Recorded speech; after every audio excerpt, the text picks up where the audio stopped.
Good morning, everybody. I'm pretty sure that this hotel has bed bugs or something. Let me show you. I woke up with 2 bites last night. We've got this one on my thigh and we've got this one on my ankle. They don't look exactly like stereotypical bed bugs. Typically they come in like rows of 3 and there's like a lot of them. So the fact that I've only got 2 is interesting. Maybe there's not like a large infestation here, but it means I missed it when I was searching for them yesterday. The confusing thing is that they don't really itch. Typically when I've been bitten by bed bugs, they itch like a motherfucker. These don't, they just kind of hurt a little bit. It is possible that I got bit by an entirely different bug. I was like walking through grass yesterday while I was trying to get out of the main city. So it's possible that these are not bed bugs. We'll have to wait and see. The fact that they don't itch just makes me confused. Let's go get our bike out of the garage and run some errands. I did have some people message me on Instagram with actual addresses of restaurants that will sell the food that I'm looking for. So we're gonna go get some lamajun. The guy is supposed to be here to open the garage. Not sure where he is. Apparently they've locked the building. Let's see if we can find a way to open the garage. Maybe we can go downstairs and walk into the garage. Oh yeah, here we go. Now how do we open it? I feel like there should be a button on the wall somewhere. Oh, well it's opening. I'm not the one that opened it. My bike is so much lighter without all of that shit on it. Thank you. Our first stop is gonna be getting some food.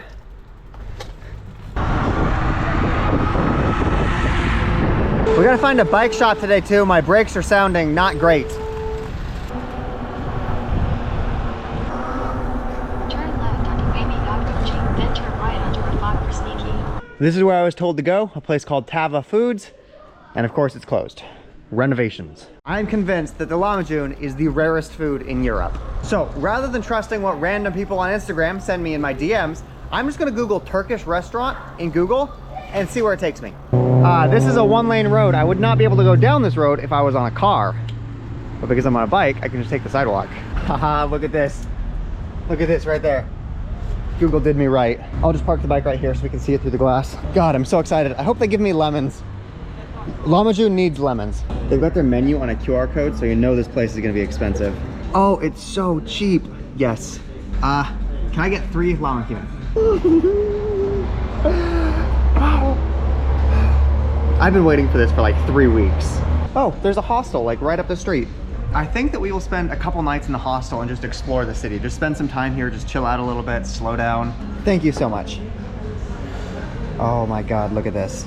And they gave 3 of them. Fantastic. I'm not sure if they brought enough lemons though.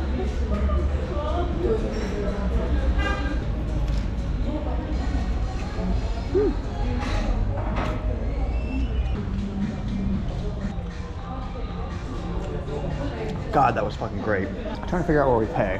Where do we pay at? Yeah, so that was like maybe $4-ish. I guess this is the spot where everybody's just parking their bike. Before we get on the bike, let's head over to this cell provider over here. You remember how when we first got here 2 days ago, I was given 10 gigabytes on my cell data? I've already used it uploading these YouTube videos because the Wi-Fi's been spotty, so we're gonna go get more data. I need a SIM card. We're good.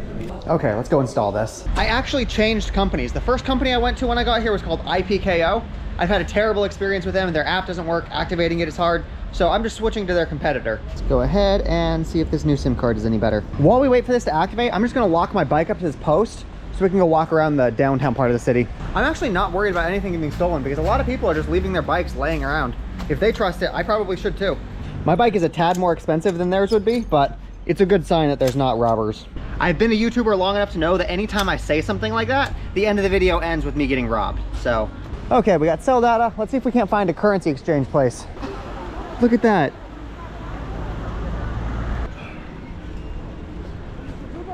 This is just a cute little street. This place reminds me a lot of Tbilisi, Georgia. That's actually where I got this shirt from. No, I got the shirt in Armenia, actually. Oh, there's a little candy shop. We might come back there. Oh, God, I take it back. Those bites are starting to itch. Do they have mint chocolate chip or pistachio? Maybe, yeah. Is this pistachio? Yes. Can I get 1 ice cream cone of pistachio? €1. There's an ATM machine right there, so there should probably be currency exchange somewhere around here. Okay, so apparently a lot of restaurants actually sell lamajun. I don't know why it's so hard to find where I'm at.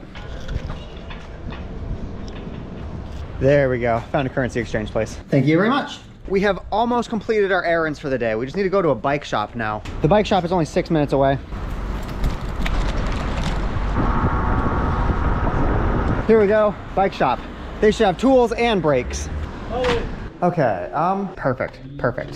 Look at this, they have everything we need. Fantastic. Look at this, they've even got a new pannier pack for us.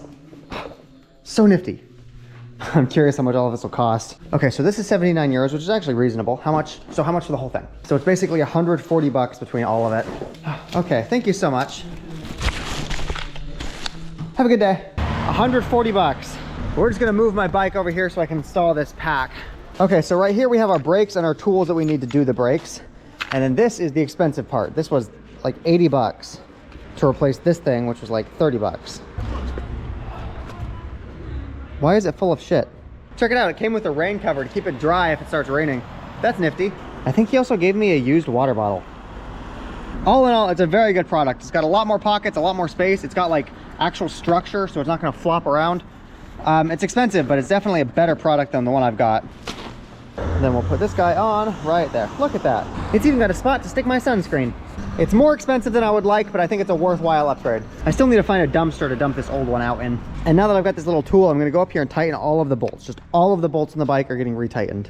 As we go over bumps and everything, stuff jiggles around and these bolts slowly get looser. So you just wanna constantly be torquing them down again. Now let's go ahead and get these brakes installed. Let's get these guys off. We've gone, I think, 900 miles so far, so I just want to get them done. Even if there's still some life on them, they're making some not great sounds. So I hope I bought the right brakes.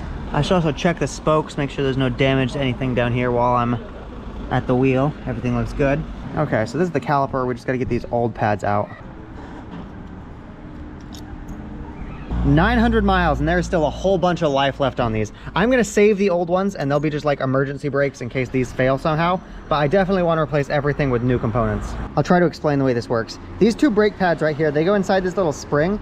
You can see that this holds them apart. For one brake pad goes in there like this and the other one goes right there. And now you basically got tweezers, except that spring keeps them apart. When you press your handlebar on the brake, it pushes these together. Perfect. The brakes give no friction when you're not holding them, and then super tight. Lastly, we're going to check the tire. Oh yeah, see, that's a little bit low. I can tell that this has lost a little bit of air. Let's take a look at the tire pressure. These tires are rated for 30 psi. I actually increased it to about 32 just to make them a little bit overinflated and increase my range because I wanted my battery to last longer. But we're not going as fast anymore, so I think that I want to make it maybe 25 psi, just to be able to make the gravel roads a little bit easier to ride on. Oh, 18.6 psi, so this has lost half of its pressure. Tires do typically leak air just because that's just a thing that happens, but because I put that slime in here, I'm sure I ran over something that caused it to leak and a bunch of air leaked out, but then the slime sealed it. So I'm sure I would have had a completely flat tire if it wasn't for that slime. But because of that, I've still got a tire that works. Let's check the air in the front tire. Just feeling it, it still feels very firm, so I don't think it got popped yet. 28, so it did lose a little bit, but it's fine. There we go, the bike has been officially maintenanced. Now let's go find somewhere to throw this away. I can't find any dumpsters up there, so we're gonna strap this to the bike and then we'll throw this away later. There we go, we'll toss her probably like the hotel dumpster or something. Okay, let's head to the hotel. Let's go ahead and stop at the market for some snacks. We'll do some bananas. Oh my god, look at this. Sour Patch Kids, but they're like Arabic or Armenian. I don't know. Let's try them. This whole bag was less than $4. Kind of surprising how cheap everything still is. Like while she was scanning it in, I was getting my money ready thinking it would be like 10 euros. I am certainly not complaining. And we've even got some dumpsters. Okay, I will be right back. I'm gonna go film the review for this. It's gonna be ad-lib, but I will see you guys in a sec. Okay, we got the bike review filmed. I'm gonna try to go down this. Nope, that was a bad idea. We're gonna walk the bike down the slope into the garage. Okay, we got the bike review finished. The bike is in the garage. We should be good to go. The rest of the day is gonna be spent writing code. Let me explain why. You guys might have noticed that I produce a lot of content. I make TikTok videos, I make YouTube videos, I produce them all. They're really long and I produce them every single day. To be able to get that kind of content out, I do a lot of automation.